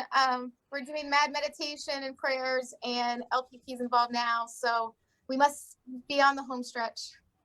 mad meditation. And Wow, a that lot seems of like help and opposites. care. Mad meditation is like, Hey, throw everything at it, man. that's right. I'm gonna ohm you to freedom, man. Ohm. Hey, Ohm. get the right vibration in there. Kristen, we're doing wild stuff a little over a year ago, and you can ask Ashley, because we were like, 2020 is the year we're gonna bust Richard out of prison. I don't know, we just feel it. I feel it. This is gonna happen. And we kept doing all these things and these different practices. And then when we first found out Richard was getting out of prison, the date was in February of 2021. And I was like, well, that's close enough. And then I'm heading to come see Ashley anyway to see how I can help her. And my first day on the road to her, LPP calls me to let me know that Richard's going to be out before Christmas. And I'm like, oh, he's still getting free 2020. So a lot of energy, energy is everything. So what we put our love and energy into does matter. And yes, I feel it. Like Jerry's on his way home soon. You manifested that shit to happen, and it did. No, all right. I know. Fantastic. Right on. Well, Jerry. Yeah, so that just made me and Kristen even more like determined to like do everything we can, every which way, like to continue like manifesting everything we can for freedom for our people. Nice. And their care when they come home. Well, I'll tell you what, it doesn't matter in what form the support comes, whether it's financial contributions to freedelisi.com or the Last Prisoner Project or the Redemption Foundation, or whether it's mad meditation, or, like Bob Dodge with You Baked Cannabis giving Michael Thompson a job when he got out, or the 70,000 people that helpfully altogether contributed more than $270,000 to Michael Thompson's GoFundMe account that allowed him to purchase a home and have a new vehicle. So when we talk about that, help comes in many different forms, and you know what? It's all appreciated. Yes, it is. Love wins. Yeah. And Richard's continued work on trying to help those who are still in that stupid predicament is very much appreciated and noted. He could spend the time just chilling, and that would be perfectly legitimate. But it was nice to hear that that's what he's doing. Somebody like him really knows the deal. Well, other men have come out of prison being afraid to speak their mind because they know that they're still on paper. They know that they still could have their freedom revoked if they were too outspoken, or if they, led too many protests requesting change for the criminal justice system. It does take a bold man to walk free from prison and say, I'm going to turn around and change you. You are not going to be the same. Now that I'm free, I will use my power to make a difference. That is bold, commendable. I completely appreciate Richard for what he's doing. So, but Very nice. yep, Well, digital hash we're, crash. What do you guys think? Driving. I was just I was going to jump in and because I'm not sure when this dish tech is going to show up. He should be showing up any minute, but I did want to put in a shameless plug to your viewers for our pond jams up here in northern Michigan. Last year we had none because of the COVID, so we took a sabbatical for the whole entire year. This year, our first pond jam would have been on April 17th and 18th over the weekend, and we have canceled that, and we have canceled all the pond jams this summer. However, Labor Day pond jam is a go at the moment. Yay! And it's a 4-day event, and we have so far 74 bands booked for 3 stages. And you can find us on Facebook by simply typing in Labor Day Pond Jam, and you'll get all the info on it. It's always been sponsored by Kalkaska County NORML and Benzie County NORML. Yeah. Archie and myself and all the crew, we'd love to see you up here this year if we're able to do it. We're going to take we're taking a wait see attitude, and if we do cancel it, it'll probably be in August, but we'll see where we're at with the COVID and everything. But it is a go right now. Labor Day Pond Jam and Rockaway on Halloween It's a night. fantastic event. Dave and I go every year. We're planning on going this year. We've got our reservations. We're ready to go. I got a big old tent. I'll come up I this look year. forward to seeing. I look forward to seeing David and you, Deborah, this Yeah, year. we see you It's every year up there. It's the been best. too long, I see and I- John. And I've already Yeah. told everybody that if we're able to have this this year, it's going to be a love fest like you never can't saw. wait. There's going to be hugs. There's going to be tears. So much. It's the best as And far as lots- music goes. It is. It's Right. just Extra money. tons and tons of music and fun and dancing in the woods at night. I mean, it's awesome, Rick. You really should check it out. I Hell tell you yeah. that every Casey, year. did I you ever tell get to a guys that pond every jam year. when you were in Michigan? No, I never did, but I was thinking, ooh, maybe that's when we need to go to Michigan. So great. Is- Stacey, you should come. You will love it. It's The just, Cannabus it's a would big be love so fest. popular at Pond Jam. Can Yes, you it imagine? really would. People would 1 million photos taken in front of Yeah. the Cannabus at Pond Jam. You know it. Yeah, Well, we once love it. she And gets with that- across the country and then back to Arizona again, I'm retiring her, and then we're gonna have another bus. So yeah, I want to stop on the way back as many places as possible. Pond And with Jam's that, I'm right gonna up my have- alley. Everybody, I'm going to have to sign off. Dish Tech is here, so I will see you next week. Thank Great. you. And- Trevor, we'll see you next week. Thank you, man. Look good. Bye. Great. Thank you. Bye. Thank you. Yeah, y'all. Pond Jam is multiple stages, Rick, in the woods, Mhm. lots of youthogenic things going on, I you know, believe in it. the dark, and lots of Lots of lot tie dye. Oh, well, a lot of like visual things. I mean, really awesome. Yeah, visual art. Yeah. Lots I of can visual stuff going on. Paint I my mean, body and dance around in the woods. I don't know if anything was intentionally do supposed that to be too. art, Colin. It So we're might gonna- not be I saw- helpful. Speaking That's of when I John, saw Denver, the you legless said dude. Jump in the Hmm? pond. Yeah, up in the pond. The pond is cool. Kids to be in the pond. So Built that's like- Labor Day, and just before that in But yeah. August, John and company are of the Cannapalooza Worldwide are planning on having a Yeah. Cannapalooza event also. So we'll have to have them come on and Yeah, let us know about that before too long. that's a great event also. Hey, you guys, is there anything that you'd like to make sure you leave us with? I mean, you're welcome to, by the way, you're welcome to, hang out as long as you'd like and continue to have discussions with us until we go. But if you anything that you want to make sure that we discuss and that we cover, Are you talking to us? I am, yeah. Oh, Because I realize that we're going on talking about many things, and you're still there, talking with us and stuff like that. And I wanted to make sure that we connect and give you the floor for whatever else we need to discuss. no, I think like I went on and on about the 420 fishing event. We have to discuss more after the show. You had a lot of good stuff, that's for sure. Yeah, No question I think about I talked that. enough for today. What about you, Ashley? I don't think I've talked. But actually, this remains just the level of intensity from this whole story is just still there. I mean, this is only a few weeks in after an entire lifetime, so this is still overwhelming, I'm sure, in many ways. Actually, it was special to hear your father's voice today, wasn't it? What? It was special to hear your dad's voice today. Yeah. Yeah. Yeah, he did so good. Yeah. All right. Yeah. Crying. Yeah, I know. Sorry. No, that's okay. It's all right. Well, Sorry that we put you on the spot. I know you're emotional right now. And it's obvious why. This whole thing is huge. It's an intense scenario. So. I look like I'm crying.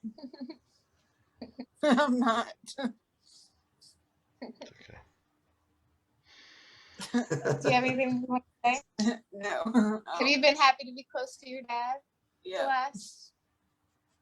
Yeah. Here she is. I got you. Thank you for being here, Ashley DeLisi. Thank you for participating in this Yeah, broadcast. very cool. Thank Yeah, Thank appreciate you, it. Rick and Thank you. Jamie. Yeah. You bet. I remember the Planet Green Tree interviews when the trip from Michigan to Florida was going on. What's wrong with your thumb, Jamie? That's Your what thumb. you just said. Show us your thumbs. Shows your thumb. I'm not going to at this point. That's what I thought. There's nothing wrong with it, by the way. It's just ash, probably. Yay. Yes. Sorry again to distract from It was my intention was distraction. But It was distracting. man, that was really awesome. I realized that there was an opportunity for that we might not be able to get to talk to Richard himself for a little bit, but really happy that came together. So thank you very much, and really happy for you guys both offering up your perspective on the whole thing too, and bringing us through that. I mean, just oftentimes people see the end result. They see the footage of someone walking out of jail or a first hug, but they don't see the months and years of work that went into making that happen, and the whole network of people upon whom pressure was applied in order to get the job done. So, I mean, thanks for what you accomplished, but thanks for all the work that went into it leading up to. So, and Richard mentioned a Florida-based group that's going to help try to get clemency or emancipate prisoners. Was that correct? I just know. LPP. There's not a specific Somebody group. else. There's not a specific group in Florida for that, Colin. It's probably like a coalition, like Last Prisoner Project is a part of the Michigan Cannabis Freedom Coalition. So there's probably like a Florida Cannabis Freedom Coalition or something of that nature. Maybe it has a different name, but we can check it out and maybe post it for our viewers later. Figure that out. Yeah, I'm sure there's others in other states too, where Last Prisoner Project's involved. Oh yeah. Yep. Colin, you're scaring me because if someone opens that door behind you, they're going to knock your guitar to the floor. I'm worried about that. It's a closet. So Is it? It's a closet. Closet you never open the door on. Okay. Right. No, it's actually open. Like it's pretty open. It's just like the way like my camera is, it looks closed. No problem. Okay. It's opened most of the way. Yeah, I'm we just picking at people in order to create conversation. That's all. Jamie was first. You're second. do you read those books in the background? Every single one of them. Okay, you want to pull one off the shelf? Oh, trying to grab it. Oh, I can't get one. Oh no. So Stacey, I'm not sure Tapestry. if you've connected with Colin before much, or if you remember from like a previous show, perhaps, but he's also been very involved in the decriminalized nature movement here in Michigan, and the entheogenic plants and mushrooms and so forth are, kind of like doing its thing too, and making its way for lowest level enforcement, decrim, stuff like that now in many places around the country. And they're doing a lot of great work here in Michigan. You have to retire the Cannabus, you have to get a different vehicle maybe and focus in on The An mush NPO bus. bus or something. The mush bus. Yeah. I don't know. I like that much fun. No, we have other plans for what the other bus is going to be. What the new bus will be. It'll be exciting. Something that has less opportunity of getting pulled over when you drive through certain towns. Oh, probably not, because I don't mind getting pulled over because I've educated officers all across the country and have helped change their mind regarding cannabis right on the side of the road. I know that you have been pulled over a lot. Like, is it based on just going way too fast, or is it because the markings on the bus make the police suspicious? It's definitely because the cannabis goes way too fast. Right. That's the image I have, just always speeding. A big chunk of green down the highway. I could overlook the pot smoke coming out of the back of it, but they're doing 90. So You guys usually travel without anything to get busted with because you know you're going to get pulled over. Isn't that how you typically have gone? Yeah, about correct. Because if they violate my rights, I want to be able to tell on them and, show that they are wasting a lot of taxpayer money to harass me over my First Amendment, of pictures of marijuana on a bus. So when I started in 2012, I got pulled over all the time, and anywhere I parked, the cops came, and it was nonstop. But over the last year, I toured her the whole month of May from Washington State to Arizona, and I had expired tags on her, and I didn't get pulled over not once. Because of COVID, I couldn't get her registered before it was time to go get her. And I was like, yeah. Okay. well, we'll see what happens.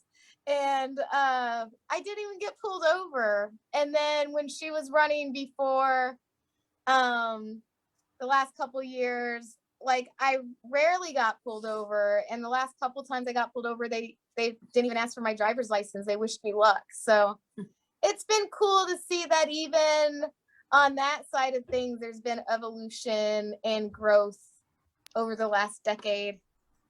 Stacey, isn't it true that sometimes cops pull you over just because they want to take a selfie with the bus? Isn't that true? Yes. It's happened in Florida and West Virginia and Michigan.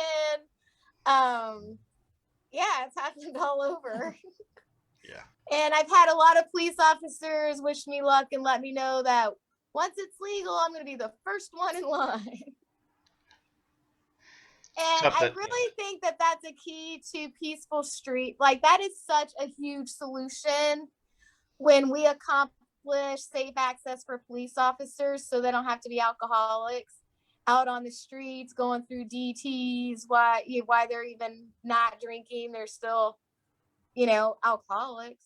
So that contributes to anger issues and not rational thinking. Anybody can go to AA to find that out and learn about addiction and how alcohol works in the brain. So when we're able to give them better opportunities, better medicines like cannabis and mushrooms, because they do see a lot of trauma and blood and craziness. And that's definitely something that I'm working on manifesting soon, is are officers becoming peace officers again whenever they have access to peace plants like we do. You know, a lot of support amongst I know officers. a not woman in necessarily- Detroit that wants to do the same thing. Well, we need to connect. So, okay, Yeah, we need to connect. Will you connect us, Colin? definitely. Yeah, but police officers that want to still are suppressed by the system because they know they're going to have drug screens or they're in charge of a firearm, and if they discharge that, it's possible they'll be tested. You know, there's a They're lot not of even reasons allowed why. to have CBD. I know, it's stupid. They're It's putting it in ridiculous. their law enforcement policies that they're not even allowed to have CBD. So you know, the way that we treat police officers in some ways is, you know, as a second class citizen because they have lesser rights and lesser access to medicinal plants and herbs than other people do. So why would we do that to the people that we entrust to enforce our laws? Now I don't entrust all of them. Some of those people are real bastard assholes who don't deserve their job, but most of them are just fine. And we should give them a full range of opportunity. You know, we had in Michigan a story. I'll be able to trust them more whenever they're all smoking pot. Yeah, I think they'll and be not calmer. arresting people for pot. And I'm not trying to stereotype, but a lot of police officers are known for spousal abuse, and that's fueled, as you mentioned, by alcohol a lot and by the stress of the job. Well, if you can reduce stress without alcohol, you're not going to invoke violence. So Many of the officers that So have many to reasons. respond to domestic violence scenarios or other things see firsthand how and Deb just left us right before I say this. No, they're on their way to the Red Wing. They're on their way to the Red Wings game. They understand. fun. They haven't seen the issues associated with just cannabis as is present, as opposed to, of course, the results of when somebody gets drunk. For those types of things. Yep. They themselves understand that. Jamie, Colin, Stacey, we've all spoken to police officers who've said things around like, I'd rather show up at some place where somebody's been smoking pot than show up at some place where they've been drinking. The stoners don't really cause problems. It's the drunks that do. They're the ones that always fight us and can't be reasoned with. So. Yeah. Yep. But again. But I used to always, like, when I get pulled over in different states, like, ew, what are the potheads like in your town? Like, what are they like? And I would get the officers to be honest with me about, like, oh, actually, I'd rather deal with somebody on cannabis than anything else. Like, no, they're not violent here. You know that. I had them answer me those questions, admit that cannabis consumers are peaceful and nonviolent and not a problem. Yeah. Everywhere across the country. Yeah. Well, and they know it. And they would like the laws to change just as well, maybe not just as much as we do, but they would like laws to change too. The problem is the system still wants to give police a superiority over regular citizenry, even in areas where we've earned emancipation from their control. And they are not going to sacrifice control. Yeah, it's hard. Well, there's a lot of dirty cops slinging weed. Let's not pretend that doesn't happen. Well, and as Adam points out, that even the ones that aren't necessarily all that bad, oftentimes are in the position where they aren't stopping the ones they know who are acting unethically and doing. Yep. To watch a crime go down and not interfere with it is to betray your oath as a law enforcement officer. So, we hold them to a higher standard, and there's a reason why. Because we give them great authority and great privilege, and therefore we hold them to a higher standard. And they have to meet that, or else they don't deserve the badge. And Adam's completely right, which he usually is. But it's like they're tapped in a mafia, because if the good cops are afraid if they call out corruption, they're going to be in danger, and so is their families. Just like the drug, it's crazy. Well, and we know so much that we're fixing. People think things like, well, a cop's worried that he's not going to get promoted. Cop's worried that he's going to have problems on the shift. No, cop's worried that his fellow cops are going to burn his freaking house down, or that his kid's going to get stomped at school by the children of other cops who said your dad's a snitch. So, there's real world consequences for actions, and until we take those away, we're not going to have a full and forthcoming police agencies. So, but I don't know what this. We're trying to get cannabis taken off our state controlled substances list. There's going to be some discussions that are resuming. Not expecting anything to happen anytime soon, but after working on it for a long time, to get a little bit more movement again, and with some people who are a little bit more in tune and regularly working with those in Lansing who could probably help it along better. So we'll see what happens. But when people realize the contradiction that sits there, it kind of becomes a no-brainer that we should resolve it.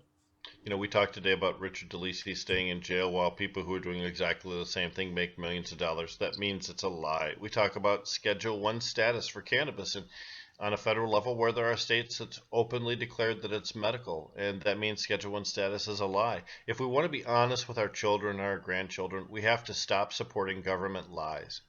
So let's fix it. And what Jamie's talking about is a way to maybe fix our in-state schedule of controlled substances even before the federal list of controlled substances gets fixed. Well, and it remains there even though we've legalized cannabis, and it's connected to the criminal code, which creates scenarios that are ongoing issues with small or minor cannabis activity, or just cannabis activity. Who cares how you even label it? That people are still getting into serious trouble over it. It's still connected to felonies for having more than the 5 ounces as an adult that you're allowed to have potentially. It's not just a semantic difference. It's a real world difference, Jamie, right? I mean, this is people aren't getting Chad Morrow's not getting his license reinstated because of his use of cannabis, because of its connection to the controlled substances list. It's connected to the list of things being looked for from those stupid non-scientific roadside swab testing things that are going on here. Yeah. Ooh, are you guys having those CPS now? issues still exist because of it. Yeah, it was a pilot test, and then it expanded. And we're gonna get some more. Oh, hey, this shit works. What do you know? Yeah. Self-proving experiment, right? Yeah, we thought it would work, so then we proved that we did. So now we get to make more money. Yay! What a surprise! Again, oral swabs that are not approved by the USDA, that are not guaranteed hygienic, are not going in my mouth. And they work in conjunction with the DRE, the drug recognition examiners, and who also have a non-scientific approach. They're just trained on certain things and how to look at somebody and determine that they're high and what they're high on, because they've learned about it in their 72-hour course or whatever it is. And so they have non-science, then supporting non-science, and it starts becoming on this list of things that help to support this case that helps to fuck people over, and they don't necessarily need to be. Jamie, isn't it true that many criminal defense attorneys in the state of Michigan have successfully beaten cases of DREs recognizing criminal or recognizing intoxication, and that it's just ridiculous that we continue to even let them roam the streets, considering that the courts have said their science is not science. Man, they've gone after the process for determining somebody's blood alcohol content in itself. There's and I don't know the details, and I know that Comorn, as he is with a lot of those things, was involved and helped to expose it, but it's known throughout that the testing scenario that was going on was faulty because they weren't calibrating the stuff properly. They weren't using the machines properly. Cops consistently say things like, we need tools in order to take people off the street. Okay, maybe that's true, but you have to have proper tools that don't lie. And you've used tools that are not giving you accurate results, that mean people are being put in jeopardy through no fault of their own. So at that point, you have to abandon that method and find a different way, a different tool. It's okay to need tools. It's not okay to use a bad tool when people's lives are at stake. They have to first care, and then not be used to getting control or funds or some kind of power from that thing. And it's one of the reasons why we still have stuff to work on. We recognize that, and some people want us to be satisfied with that. We have gone really far. We have made some huge strides here. It is cool that you can have cannabis with you if you're an adult, or you can go to the store and get it, stuff like that. But we still have prisoners here that are in for the same thing. There's still people that are getting busted and getting charged felonies, not getting their license reinstated and getting their kids taken away and all that kind of stuff. So we still got to work on some stuff. We can't be satisfied with incomplete. We have to continue to push for complete. And although complete may take several years to do, there are some things that work towards completeness that can be done right away. And people are just reluctant to do them, and that's so frustrating. because the solution is easy. Everyone agrees on what the solution is. There's just no one bold enough to take it. And that's disappointing when you're considering that these are elected officials who work for the people and get paid by them. So when are you going to run for something, Rick? Oh, my history probably doesn't let me run. Oh. Probably not. But you know, the fact is She said, when are you going to run from something, Rick? Oh, well, responsibility is always chasing me because I'm running from that shit no matter what happens. But no, the fact is we've seen a lot of people that are long-term influencers of policy in the state that are not elected officials.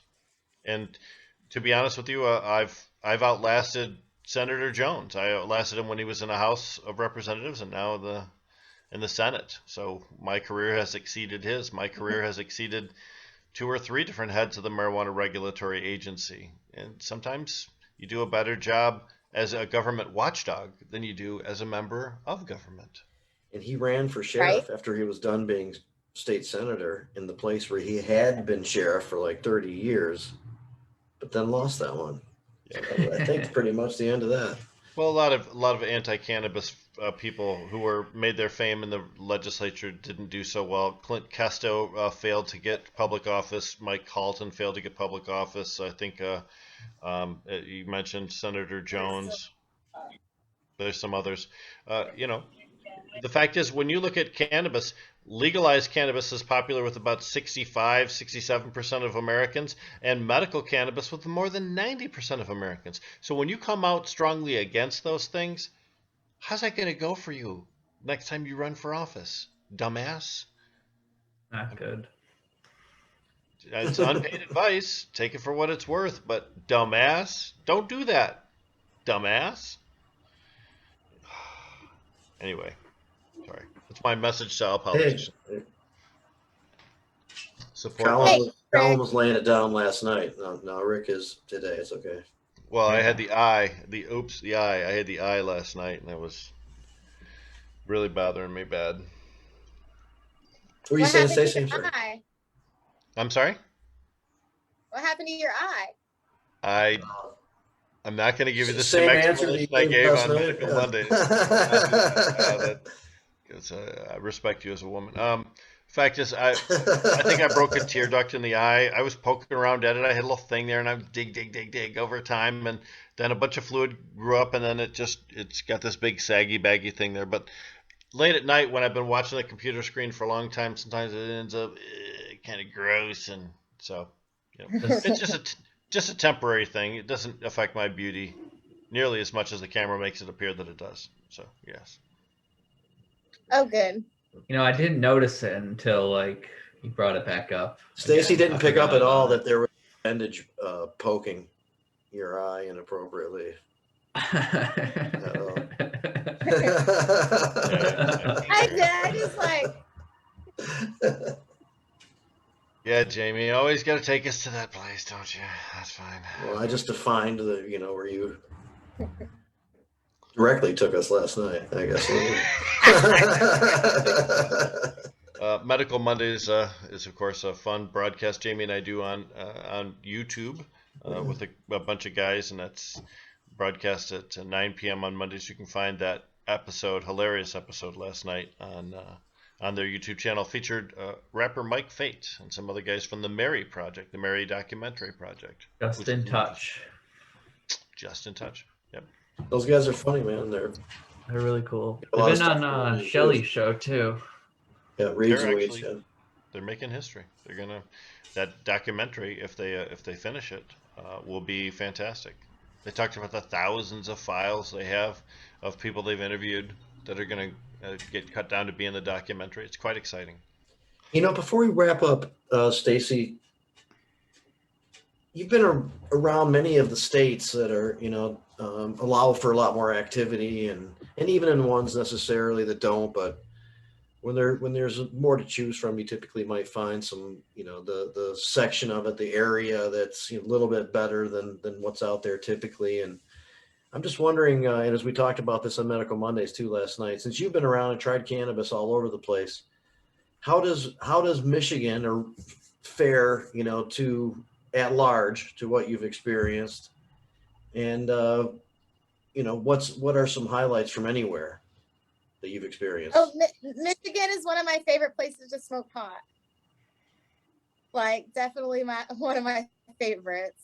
Okay. And I know some of the best growers that I learned by traveling, that I was privileged to know some of the best farmers in Arizona across the country. So I was kind of spoiled in Arizona by knowing such good farmers.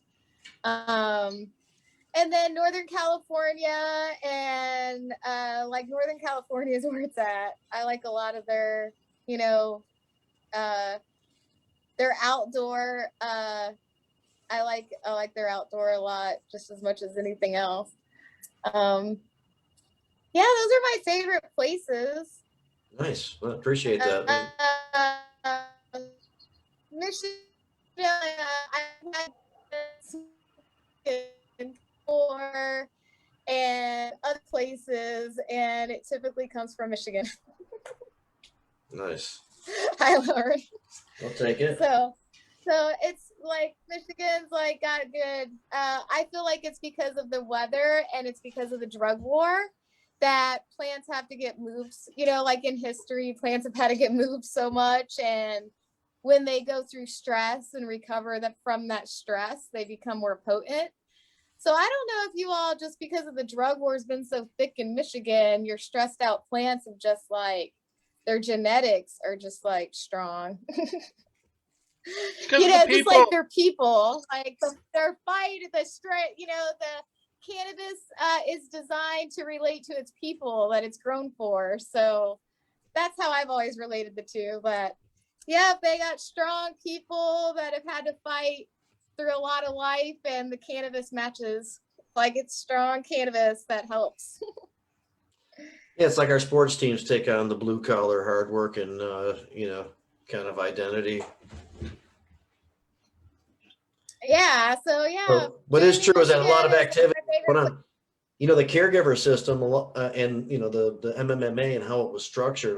You know, there's I guess some discrepancy, some argument about that, and some townships and cities would like to not allow caregivers to just grow wherever they have resources to grow, but it was designed around having a bunch of small gardens, you know, essentially people's homes or something all around the state, as opposed to starting off with like just a few large commercial gardens or something to be the supply. And of course, a lot of people, there's an informal, you know, industry that evolved until there were things that were more defined, you know, by the state over time. And, you know, there was just a lot of diversity and opportunity for a while. And I think a lot of people came here with knowledge and experience, and people who had that came above board a little bit more, so to speak. And a lot of great genetics were sought after and obtained, and we just became very competitive. You know, all the things kind of lined up. I will tell you, across the country, it's consistent that the dispensaries quality is not as good as caregiver quality.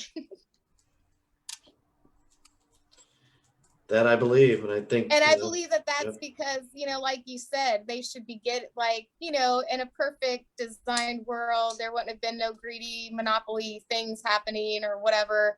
And we would have embraced our caregiver program to be the supply for the dispensaries versus cutting them out and getting them arrested or using them first for a while to be the supply until the commercial gardens could take over. And then, right. Okay, done. And that's probably why it was so good, you know, like compared to everybody else, because a lot of your all's medical was straight from the caregivers. You're right. It's true. Have you experienced stuff in Oklahoma very much? Because they do allow small garden commercial participation there. I was able to try one sample of Oklahoma, since I haven't been to Oklahoma since they got medical, so we're going to be going to there this summer. Cool. So, but the what I've seen come from Oklahoma is very wonderful. It looks fantastic. I mean, there's something to be said for having the small farm, the craft farm participation like that. So we are at the limit. Not that anything really happens when we pass the limit, but we're going to start winding down. Is there anything you want to leave us with, Stacey? No, thank you guys for having us on and caring enough to have us on. Thanks for staying the whole time, or just about. You came on right around 4:20. I'm not sure if that was just happened like that or if that was on purpose, but that's around the time you started with us, and you stayed on for the rest of the time. So we really appreciate it. I like that number. Yeah. We just happened to be smoking some cannabis at that time. What a surprise. On a rare occasion, yeah. Yeah, us. Well, thank you guys. I love you all so much. Thank you, And, Stacey. We'll be in touch. Oh yeah, do it. We have a lot to right. talk about. Yeah, holler back. Okay, talk to you soon. Bye. Hey, Colin, you want to leave us with a little update? Yep. This Friday, the NPO show, we have guests from Hazel Park and Mid-Michigan decrim nature groups. The Mid-Michigan's working on the Lansing area, and we have a couple members who are working on Hazel Park, Michigan. Decrim Nature Michigan has an action hour this Thursday at 6:30, and if you weren't at our last action hour, we'll be going over what we did, and there's a letter that we're trying to get into lawmakers' emails right now. We're going to be talking with lawmakers, hopefully, and talk about what type of research we want in our next email blast. So Cool, it'll man. be a good time. Yeah, for sure. I'm glad Hazel Park. That's right near me. Yeah. I might check that one out. I'm happy to be in support of that in the Detroit group. I lived in Hazel Park for over a decade. Yes. Yeah. And there was a Big Daddy's there first, or an attempt at one at least. Well, Yeah. And I think we got like 3 or 4 dispensaries now in there. Yeah, Shango's just recently opened Yep. with their friends. We should check in with them sometime soon. And what was that cafe we did? There used to be a farmer's market there for a while, and then also we did the planted green trees from there. I know it's not For a rain. while. What was it called? It was a ballroom, right? They called it a ballroom. I forget. Yeah, they sold like antiques and shit in there, or at least resale stuff or something. On John R, just north of 9 Mile, if I remember. Yeah. I forgot what it was, but part of the history, that's for sure. Yeah. What do you got, Rick? I was just going to say digital hash bash. Don't forget to tune in April 3rd at noon on Twitch, twitch.tv/A2hashbash. Of course, there's lots of podcasts going around too. Jamie will run through all of them, I'm pretty sure. But the most important thing to do is to stay connected. Michigan ASA, as you saw on my shirt, Michigan ASA is relaunching. We got Michigan NORML. There are all these cannabis prisoner freedom projects going on right now. We can use your help with every single one of those. Please contribute your time or your money. Thank you. Right on. Yep, so we're going to wrap it up. There are a bunch of shows like Medical Mondays, 420 Post, 1 o'clock tomorrow on Wednesdays, which is Rick and Jamie Cooper and Mike Brennan. Planet Green Trees, 8 o'clock. Thursdays. And Smoke and Rope and NTO Show and Reeds and Weeds and My Cannacast. And there's a bunch of them out there. Cannabis Lifestyle TV. Man, oh yeah, that was a cool one actually. Yes, That was fun. Michigan Bro Grow Show. Hmm. They're all really good and informative. Actually, Michigan's got a lot of great ones. They're all worth checking out. So do that. We're gonna sign off. Thanks a lot, everybody. Thanks, Rick. Thanks, Colin. Planet, the hell, whatever we are, Jazz Cabbage Cafe. You said Planet Jazz I said, Cafe? yeah. I had it on the brain.